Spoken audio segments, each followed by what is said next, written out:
Today I am thrilled to welcome Tim van der Vliet back to the show. Tim, our first conversation was 3 years ago, and that was episode 208, where we explored breathwork as a key to happiness and resilience.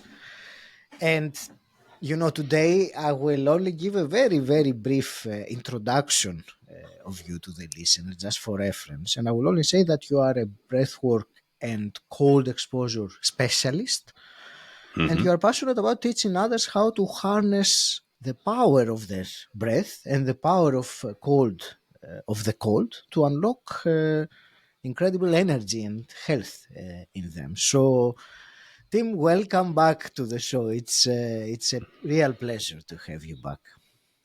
Thank you, Agi. It's a real pleasure to be here. It's I still remember.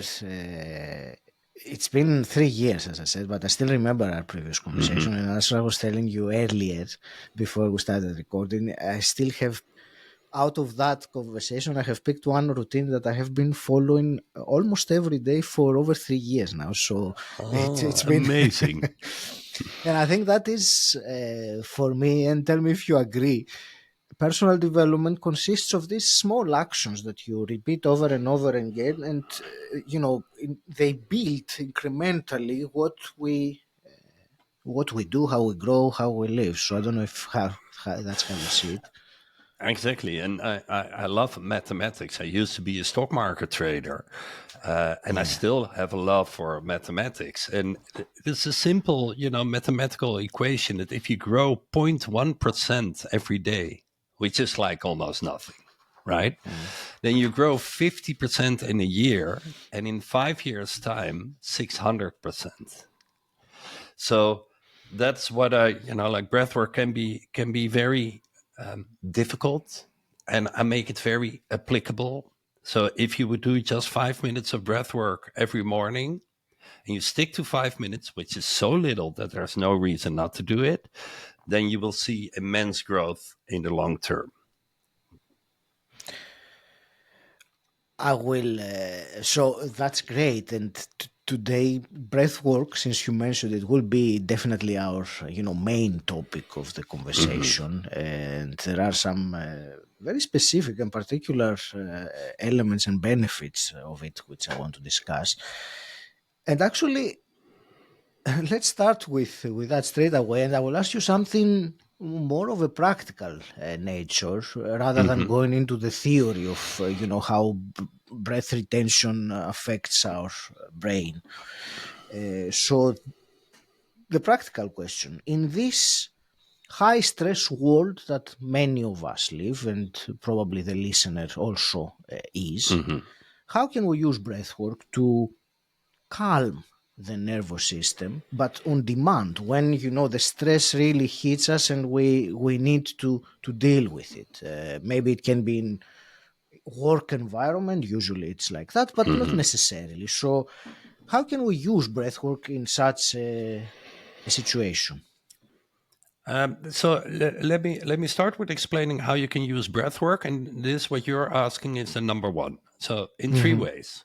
Number one is to calm down immediately at work, in the car, listening to somebody, and you feel you want to cut in, things like that, like calm down at command. Number two is to have some form of practice. I'd say minimum of 5 minutes, but it can be longer. Some techniques are proposing 20 minutes or 40 minutes, but like 5 minutes of breathing exercises every day. And then number three are like longer sessions. I have a lot of like American clients, and over Zoom, I guide them through 45 minutes of breath work. Now, number one is instant stress relief. I call it crisis management. I need to calm down now. What do I do? Number two is to have some form of practice that creates more breath awareness, more air available through the air, and being more calm generally.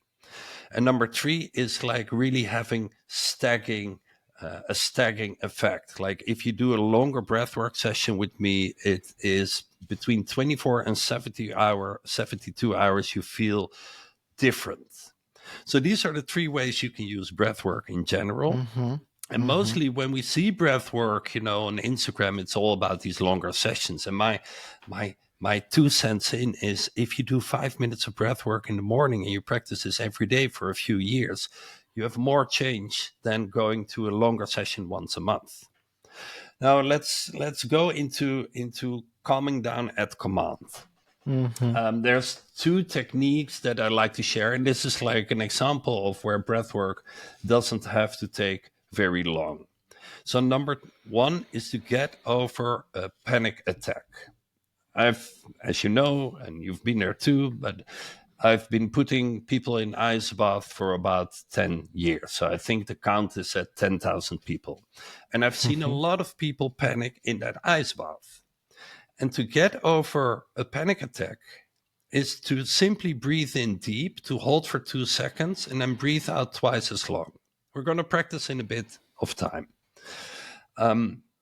Why this is important is, for example, in the UK, I saw this statistic that 80% of the first aid rides are panic related.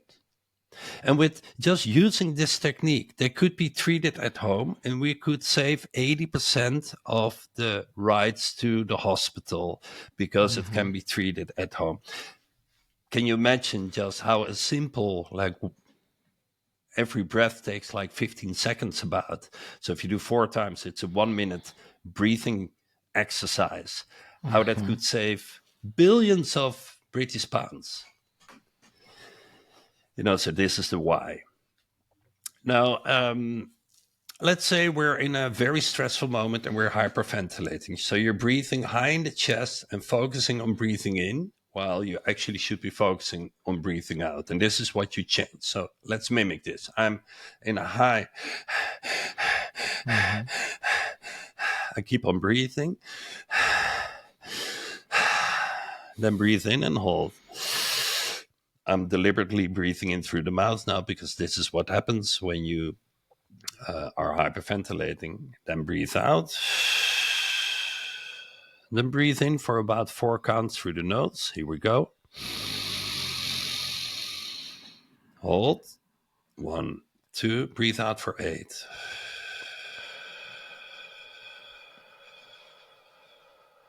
Let's do 2 more. In deep. Hold. Breathe out more. Slower. And one last time. Slower in. Hold. And breathe out longer.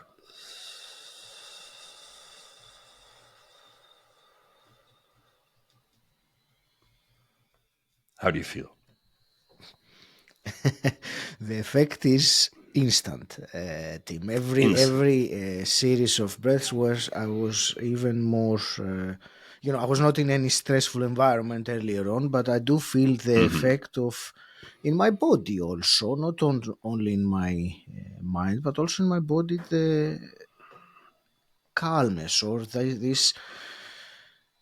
Yeah, it's. I think that's the best way to describe it. There is a calmness, and thank you for sharing this. It is powerful.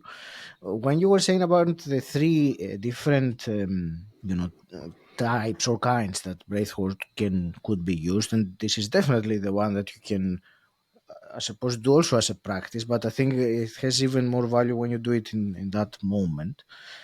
My comment on this is that in order to from the stressful situation, from the stimulus, that whatever it is happening that is causing that panic inside you to come up, to you actually starting to do this practice, because once you start to do it, it will work. There is that moment of self-awareness and of being able to actually direct yourself to do the breathing. So I just wanted to share that. I don't know if you want to add anything to this. Well, this is what you're talking about, being aware of your breath through the day. And this is what you get when you do 5 minutes of breath work. And like my signature breathing techniques are TT5 or simplified Tumo, but they're very similar. So let's talk about TT5. One round takes 1 minute. It's basically breathing 5 times in and out, nose in, mouth out. Breath number 6, you breathe in and you hold for 10 seconds. And then you breathe out slowly. So we can do 2 rounds if you want to, just to show you what is happening. Because with the first technique, 4-8, we calm down at command. So this is what you can use in the car when you're about to explode. Opening your email box, having a stressful conversation. Nobody has to see this. You can do this without talking to a person.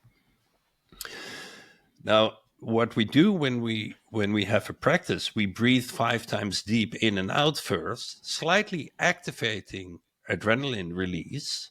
And then afterwards, you're actually calmer than before. And this is much like running. When you go for a run, your heartbeat goes up, but this is not a chronic state. It's a temporary state. And after running, your heartbeat will be lower. So that is the same. By taking 5 deep breaths and then breathing in and holding for 10 seconds and breathing out slowly. So this is 1 round, takes 1 minute. So if we would do 2 rounds, it would take 2 minutes. And then afterwards, you can test yourself by seeing how slow you can breathe, but likely you feel much more composed. I think what you meant to say before was you're more in the body. It's like you're less in the head. Get out of the head and be in the body, like become more body aware. And when we get to think a little bit less, we kind of have the tendency to have more positive thoughts. So let's do 2 rounds of this, if you're okay with that. Yeah, let's do it. Now, first, the safety measures. Because with the podcast, people may be listening in the car. Taking deep breath and holding on the breath in can make you dizzy. When you're driving a car on the highway, this can be dangerous, simply because you may have the sensation of losing it for a moment. So you cannot join if you're driving a car, and not when you're lying in the bathtub for the same reason. Right? So let's do 2 rounds just to see how this works, because I love, I'm a very busy person. I'm traveling all over the world. I have 5 kids, so I love these short breathwork snippets. This is what I'm doing every morning. I do 5 of these rounds, so 5 minutes, and then I do that 10 times. So before we went on this meeting, I was a little bit early just to check my connection. I'm doing 5 rounds of TT5, so I do that a lot. And this is what creates more breath awareness, by doing some practice every morning. I would say before you eat or leave the house. So take 1 really slow breath, nose in, mouth out, just to prepare. Again, making your breath out longer than your breath in. And let's breathe nose in, mouth out, about 80% in and out. Here we go.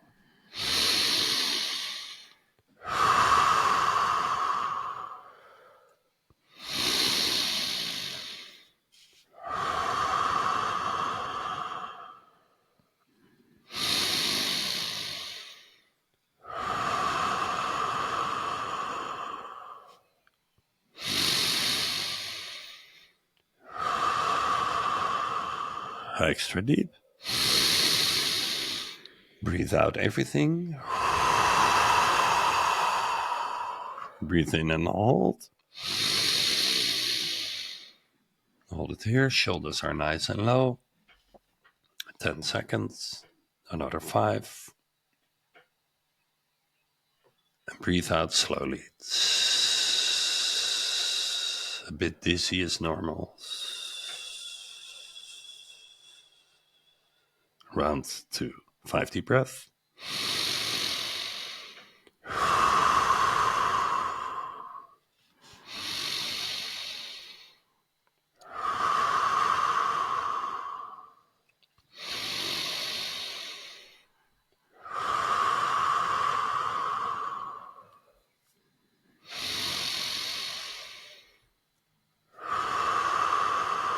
Extra deep. Everything out. And breathe in and hold. Again, 10 seconds.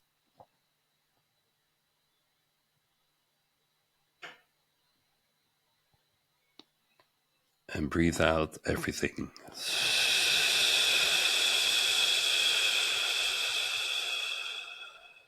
Tingly sensations, normal, a bit dizzy or lightheaded, all normal. Now take the slowest breath of your life.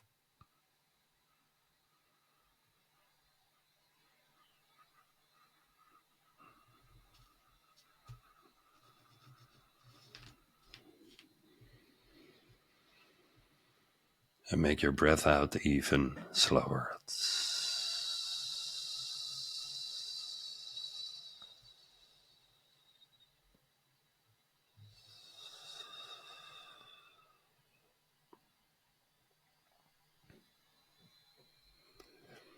So, when you're in the back of the taxi, before you're about to get your phone out and start scrolling social media, do 5 or 10 rounds. Start with 2, extend to 5, maybe 10 rounds. No more waiting time. Tim, tell us what actually happened in the body during this, because the effect. You asked me earlier, how do I feel, and the effect is similar, even deeper now. But what is happening internally when we do this Yeah, so practice? my promise was to give you energy yet calm you down at the same moment, right? So when we breathe deeper and faster than we need to, we activate our sympathetic nervous system. Now, I know the sympathetic nervous system is also, where our stress is. And if you're too stressed at a certain moment, you will get a burn out. We all know this. Yet, if you temporarily increase the pace of breathing and the intensity of breathing, so you breathe deeper than you need to and faster than you need to, which doesn't have to be extreme. Let me put emphasis on that. It doesn't have to be extreme. But we activate our sympathetic nervous system. So we release a little bit of adrenaline, noradrenaline, and things like that. What happens on the breath hold, and when we breathe out slower, we activate the parasympathetic. So you could see this as a very small interval training, like with running, sprinting, walking, increasing your running stamina, building your running muscles, and making you able to run faster and longer. Right? What happens with this is that after 2 or 5 rounds of TT5, we have a much slower pace of breathing, which is enhancing our ability to calm down. So I think I said this last podcast that the key to happiness in 2 words is to slow down your breathing, right? Because stress doesn't make us happy, unwanted stress. And if we are able to slow down our breathing, that is equaling your stress management. So your ability to slow down your breathing equals your ability to manage stress. But by taking a few deeper breaths and add a breath hold, we are even calmer than we would just do with, for example, 4 to 8 or that first group of breathing exercise where you calm down immediately. So the idea that the sympathetic nervous system is bad is not true.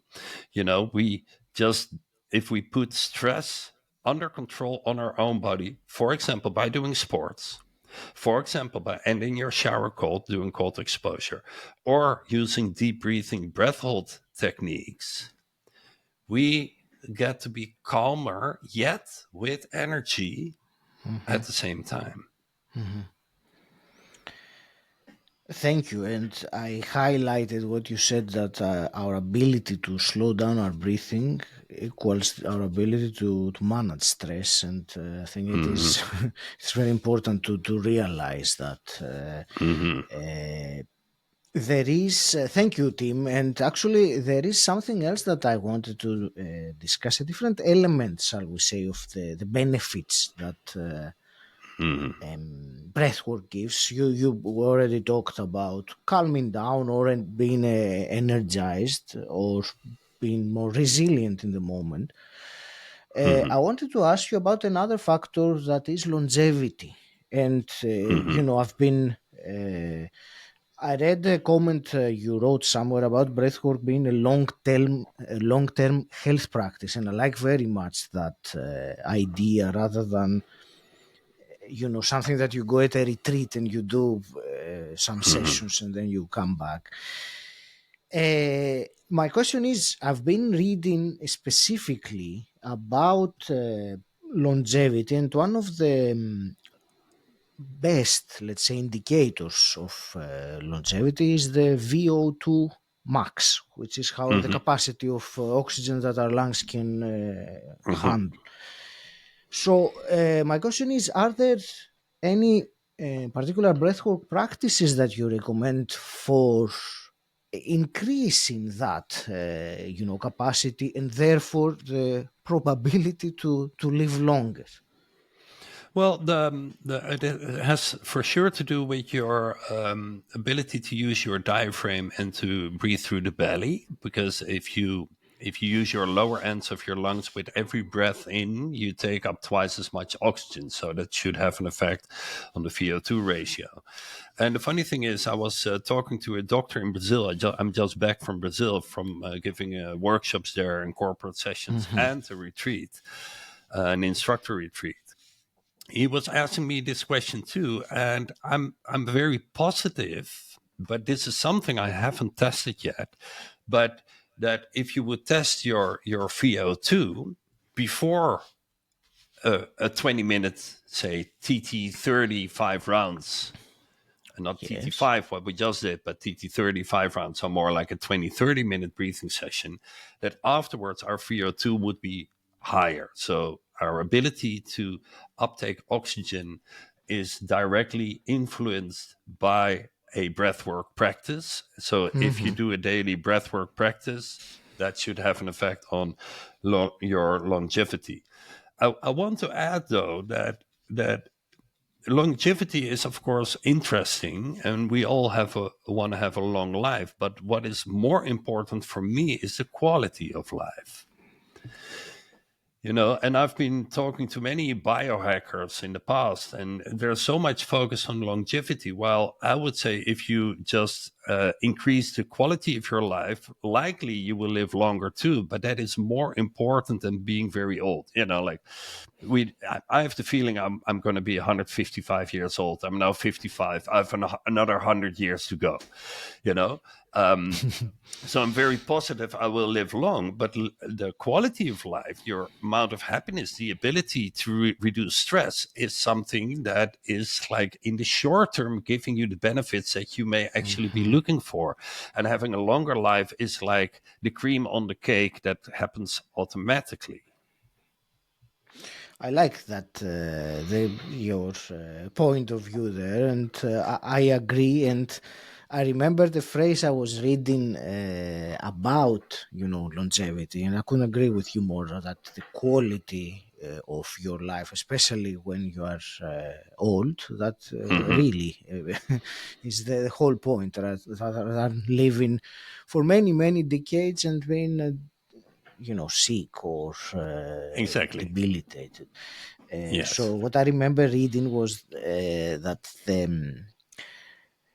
he was talking about aerobic exercise, but at the very end we're talking about the lungs and how we use our lungs, and also Hmm. breath work is a different way.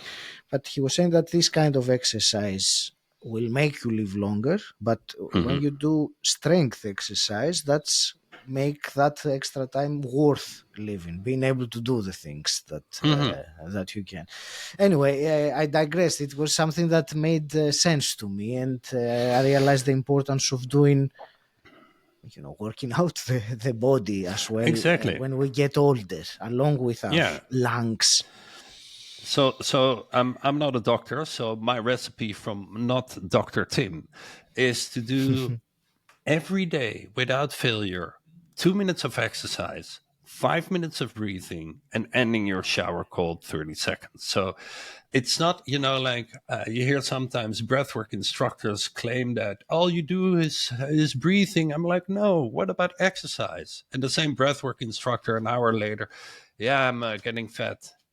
I'm like, yeah, well, I get it. It's not all about breathing. For me, the breath work is the 80%. It's a missing link. It's like where we really make our lives better, because exercise, we know, but also ending your shower cold, only 30 seconds. It's so little. It doesn't even cost you any time. But if you Hmm. do this every day, this is my holy trinity of the perfect morning routine. Everyday exercise, breath work, cold exposure. Keep it as little as you can, minimum 2 minutes, 5 minutes breath work. So that takes 7 minutes. And ending your shower cold is not costing you any time. But that minimum thing you do, you will see that after maybe a month of practicing something that little, you want to go to hot yoga. You like it. You go 4 times a week. You start running again. So more is better, of course, but stick to the minimum. And this is like the true change in your life. Indeed, this comes back to what we were saying earlier, that these small things cascade little by little. One Exactly. good habit brings about another good habit, and over Yeah. time, you have a completely different life than if you Yeah. did not. For example, Uh, if people have the tendency to overeat, do mhm, 2, maybe 5 rounds of TT5 that we just did. Spend 2 minutes breathing before you start dinner. before you eat, If okay. you're eating with the family, do it in the kitchen or something. Like if you want to hide it, that's fine. You just breathe a little bit less, or you make less sounds. But you will notice you're calmer. You eat more quietly. You would likely not go over 80%, thus helping your body weight. That's great. Tim, I will change gears also Hmm. because I wanted to discuss with you cold exposure. You mentioned the ice Hmm. baths earlier. You just now were saying to end your shower cold, which, by the way, I have been doing for many years now, and Nice. it's a game changer. I mean, you you get out of the shower and you're energized. You feel alive, Exactly. which is Yeah. you know. Uh, what I wanted to ask you, because cold exposure, I suppose Wim Hof was popularized it quite a lot. Hmm. Uh, there is, however, a lot of misinformation, and you were telling me that there are some safety principles about ice baths or ice exposure that some people they're not aware of and they violate. So I wanted to hear your Hmm. thoughts on that. Well, a lot of instructors in the ice bath space, they are Mhm. pushing too much. Okay. And this is just an example. I was in Brazil, and just before I came, there was this guy, an influencer, that had invited like 100 people, and everybody had to, emphasis on that, had to stay 7 minutes in the ice bath with loud tribal music. And every time somebody came out, there was this like even louder music. And he was forcing people to go in all the way to the chin Mhm. immediately and stay in there for 7 minutes. Okay. This is where I take 10 steps distance from. First of all, as I just said, not only exercise, also deep breathing, breath hold, but also cold exposure is activating the sympathetic nervous system. So I know from when I started my cold exposure, my first ice bath was 10 seconds. It took me 2 years to have like a full body immersion. So I connect very much with people that have a difficulty getting into the cold. I can stay in now 8, 10 minutes, no problem. I will have an after drop, shivering afterwards. But I really had to learn this. And if you would force me, my first ice bath, 7 minutes in an ice bath, I would be traumatized. And this is what Mhm. happens sometimes when it's one of the mistakes instructors make.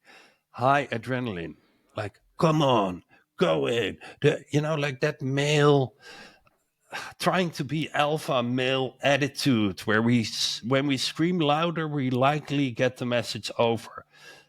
This is something I take distance of. We have to be aware that cold exposure is activating the sympathetic nervous system. And that for some people, it is not easy to get into an ice bath. Some people are born to get into an ice bath. It's just easy. But I would say when you guide people into an ice bath, and this is also why I give my instructor retreats and I give my instructor program, you want to really connect with that person, know what is happening. So I have some experience with people getting stressed out in the ice bath, whether that is played. We play that in an instructor retreat, for example. I play somebody who is like completely stressing out in the ice bath and starts screaming. And then you learn how to connect with somebody and really, like, for example, looking in their eyes and really help them with that 4-8 breathing. Take a deep breath, hold, and breathe out longer. At any moment, I'm always keep on repeating this. You can come out. The ice bath is always optional. People come for the ice bath and they walk away with the breath work, basically. But what I see in the ice bath guiding space is that there's just too much adrenaline.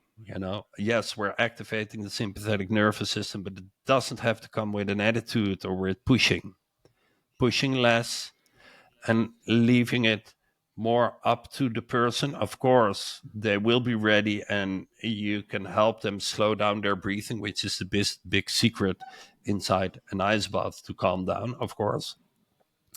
Yet pushing it too much. There's many people who have done some other ice bath program, for example, Wim Hof. They join my program because it goes more in depth. And one of the first things they share with me is like, okay, the way I was ice bathing and guiding people was really too intense. I was forcing people to stay in for 3 minutes, going all the way to the chin. Okay. Take it step by step so people will actually do it instead of forcing. I think that is a main point I want to make. Thank you. That's important. I do remember now that you said it. My first experience years ago when I went to Wim Hof's event. Thank goodness there was nothing like that. We were very encouraged to to leave our hands outside or our arms if we wanted Good. to. So it Yeah. was yes. Nice. I had a very smooth experience. Very good. Yeah. You had a good instructor then, right? Yes, absolutely. I wanted to ask you also, Tim, coming back to the breath work, that you now teach others to become breathwork instructors. So I wanted to ask you to tell us about this. Who is the person that might be interested in something like that?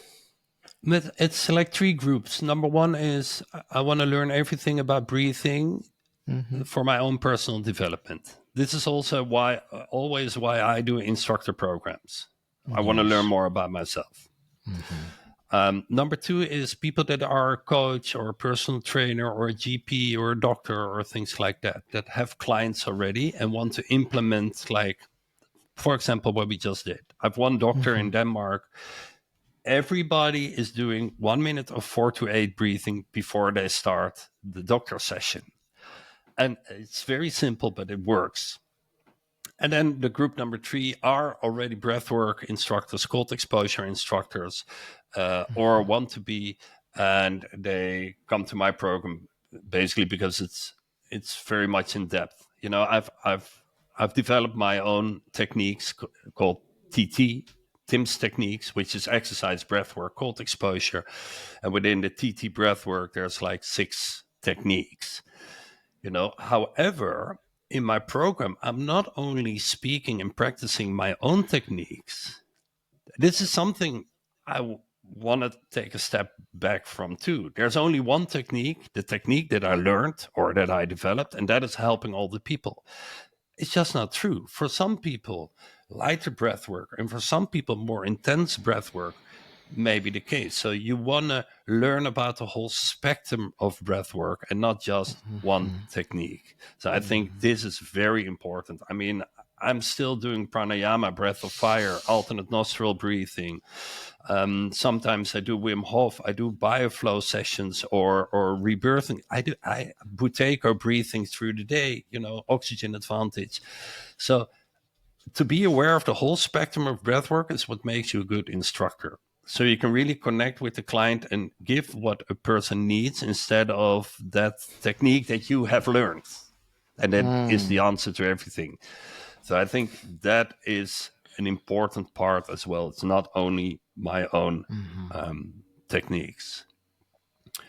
I have a few more bullets. Can I share them? So I feel science is important. If you know what happens in your body, this is a bit of a paradox, but if you understand rationally what is happening in your body, for example, like your heartbeat goes up when you start breathing deeper and faster. Very simple. But when you understand what is happening, you can let go of that same rational mind and start to feel more. So the science behind cold exposure and breath work is important.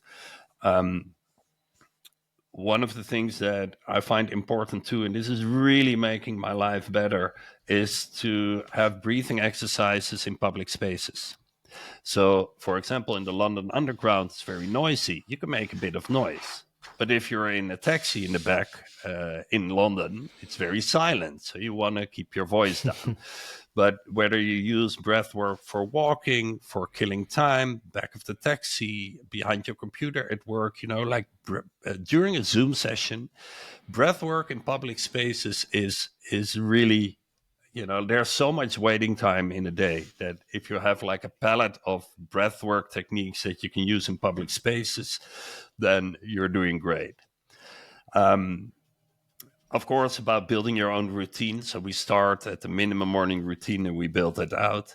Another thing that I'm teaching a lot in the corporate world, and I feel that this is where we're needed. Like to teach at the yoga school is fine, but if you teach in the corporate space, you can help more people. Plus, the side effect is that you make more money yourself. So making a business out of it is part of what is on my agenda with every instructor program that I give, and also being able to teach in the corporate space. Then there are like very short sessions like we just did. Or, for example, if you want to be able to listen better, 4 counts in through the nose, 4 counts out through the nose. Just use it whenever you're listening. Use it now if you want. And then I think the last thing is that what I felt that was a problem in my life is, as a breathwork instructor, I was living on my own island, and all my instructors, and there are over 100, are actively teaching all over the world. We have this community together, and when somebody is doing their first corporate session, I'm nervous, I'm getting paid good, this is my plan, what do you guys think? So everybody's helping each other out. So instead of living on your own island, we have a whole group, a whole community of breathwork instructors that is working together, assisting each other. It's just amazing. So I would say those are a few bullets of how I feel I can instruct the best breathwork, cold exposure, and light exercise instructors. And where can someone go to find out the details of? I know you have a course upcoming in a few weeks, so where can one find the information? You can go to my website, timvandervliet.com/go. That will bring you straight to the page of it's an 8-week group coaching program. Every week we meet for max 2 hours, and then you spend time on your morning routine. And there's a lot of very short videos in the online environment that you can use if you have more time, and if you really become a breathwork nerd, which is what I am. People call me a specialist. I'm just a nerd. I will keep on learning. Yeah. So, and that was also my idea, of creating a group of kick-ass instructors that really know what to do in whether Mm. you're in a corporate session or in a retreat or teaching kids or whatever. This is my 2 cents in, my leaving my legacy, spreading breath work in the world in a very, how do you say, in a way that is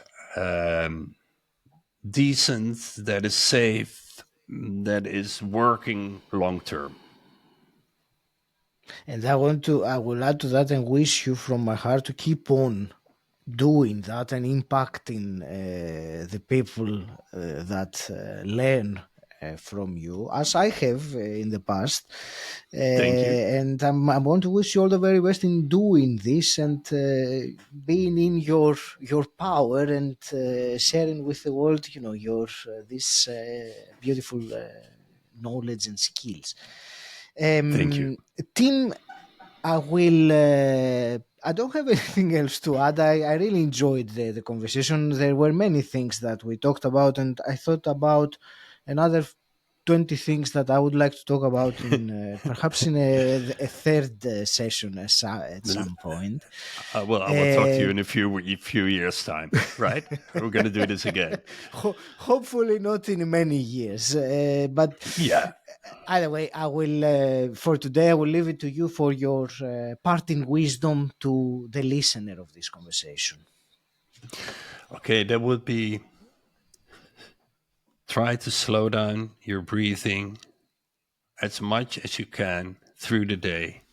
And know this, that when we get stressed, our breathing increases, but we can be ahead of that by being able to slow down our breathing. And this is maybe theoretically, but when we are able, if we would be able to always slow down our breathing, you would be able to always manage any kind of stress. And to really, like be more breath aware, do 5 rounds of TT5 every morning. And then you will be slowing down your breathing through the day a lot more. So breathe slowly.